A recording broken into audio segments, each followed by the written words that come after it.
Bonjour et bienvenue dans cette troisième vidéo du Maître des mots mesurons nos paroles. Et oui, 3 déjà.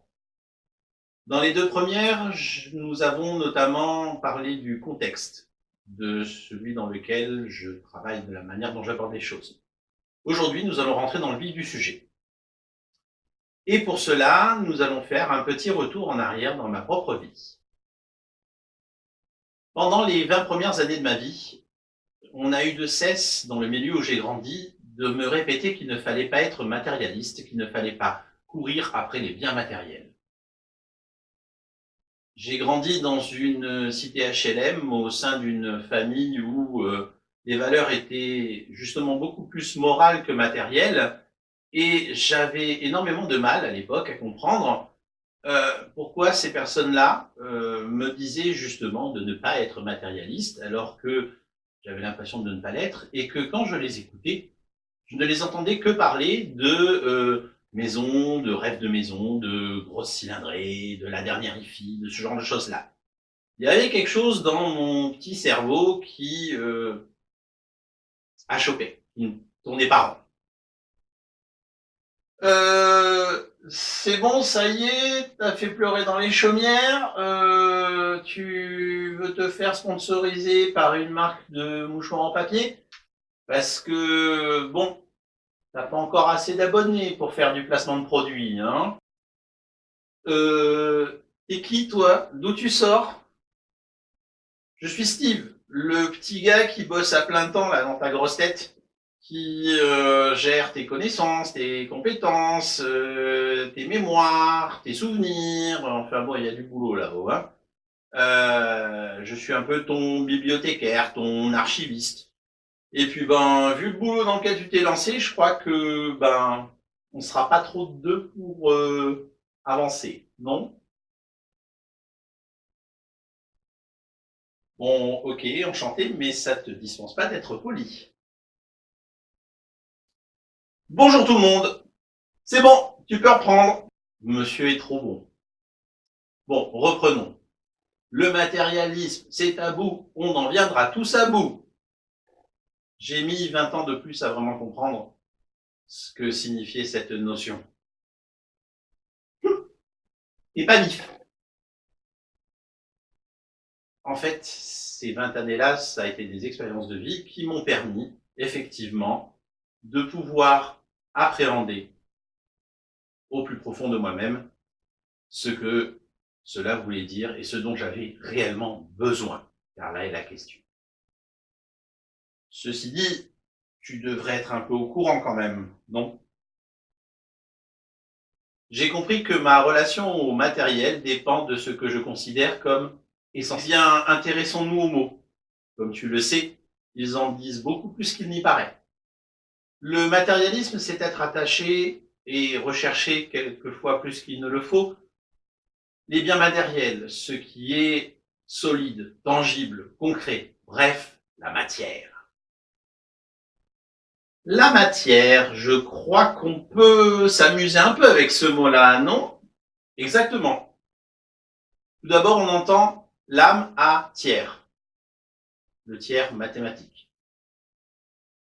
On ne sait pas encore de quel tiers il s'agit, mais l'on sait d'ores et déjà que s'il y a un tiers, il y en a forcément deux autres.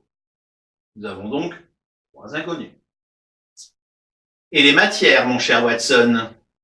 Et j'en déduis donc que la course même effrénée au matérialisme ne comblera jamais personne, puisqu'elle ne remplira toujours et seulement qu'un tiers de l'âme. C'est ça. Et cette injonction était censée, dans le sens, c'est le cas de le dire, où elle m'était donnée dans un contexte où je devais pouvoir m'élever spirituellement. Mon incompréhension venait de la dichotomie entre les paroles et les actes de ces personnes.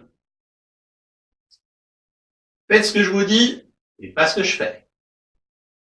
Pour comprendre, il faut donc disséquer la matière dans tous les sens du terme. Reprenons déjà. Il nous manque finalement 2/3 de nous-mêmes et faute de savoir de quoi il en retourne et de savoir comment les trouver et où les trouver, nous plongeons à défaut, à fond, dans le tiers qui nous reste, même si ce n'est pas forcément la bonne solution. Ensuite, matière, c'est aussi mater, là d'où je viens. Nous sommes dans une dimension terrestre et le but de notre chemin de vie est de faire le pont avec la dimension supérieure, la dimension spirituelle, la dimension céleste. Nous sortons de la terre, nous montons vers le ciel. En fait, c'est comme si notre chemin de vie était un jeu de la marelle, de la terre au ciel. C'est ça. Et dans mater, il y a aussi mater, le monde du féminin, du maternel, la matrice, l'intériorité, la douceur, le maternel. Et tout ça, c'est rassurant. Car aller sur le chemin du Père, aller vers ses pairs, ça demande des efforts et des sacrifices. Ce qui est renforcé par l'âme mat hier. Le matérialisme me coule doucement dans une certaine forme de passéisme, puisque je regarde hier, quitte à tomber dans une certaine forme de passivité. Certes, mais l'âme mate aussi hier, je viens de le dire.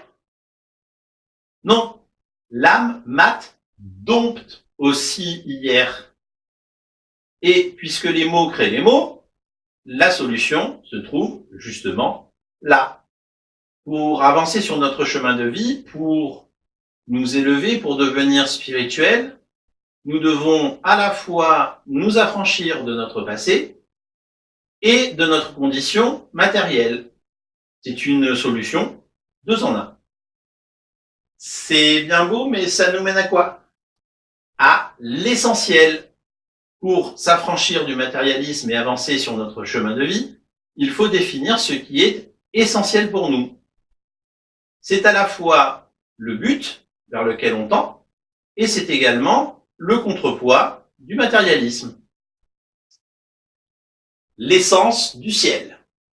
L'essence qui est à la fois le composé originel et organique d'une chose, son côté intrinsèque, et en même temps, le carburant.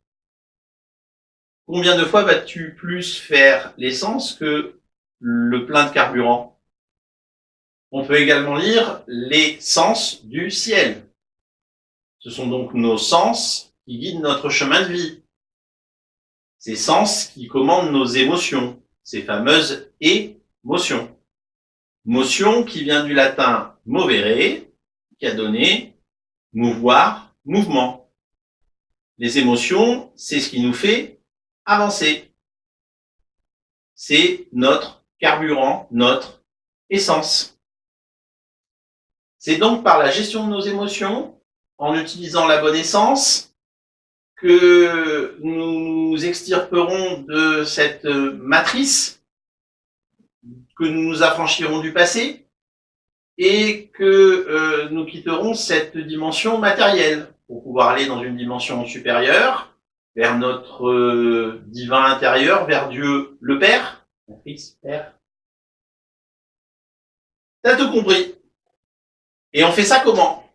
En définissant ce qui est nécessaire pour que nous puissions vivre.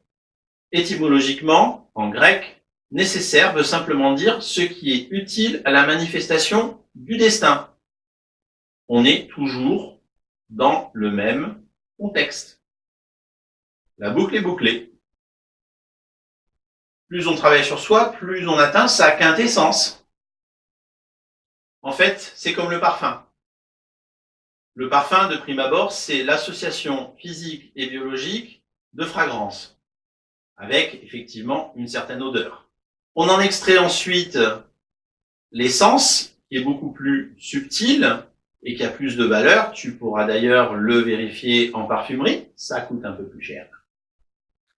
Et enfin, nous avons pour les grands parfums reconnus mondialement, ce que l'on appelle des esprits. Et là, c'est pas le chéquier.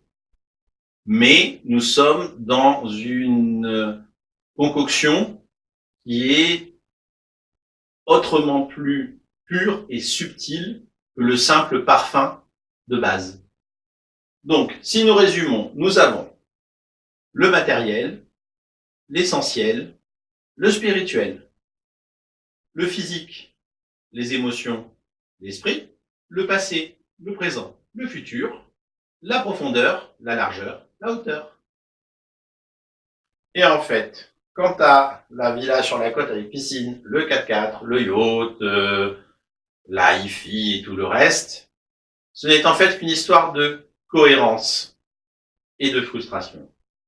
Et ça, nous verrons ça dans une prochaine vidéo. Je vous remercie, nous vous remercions d'avoir regardé cette vidéo.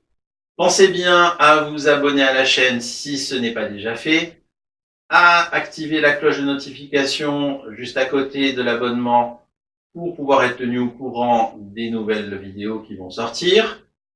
Vous pouvez, comme de bien entendu, commenter, liker, partager, et ce, sur quelques réseaux que ce soit, sachant que cette chaîne dispose également de sa propre page Facebook et de son compte Twitter. Vous pouvez nous suivre partout. Merci et à bientôt.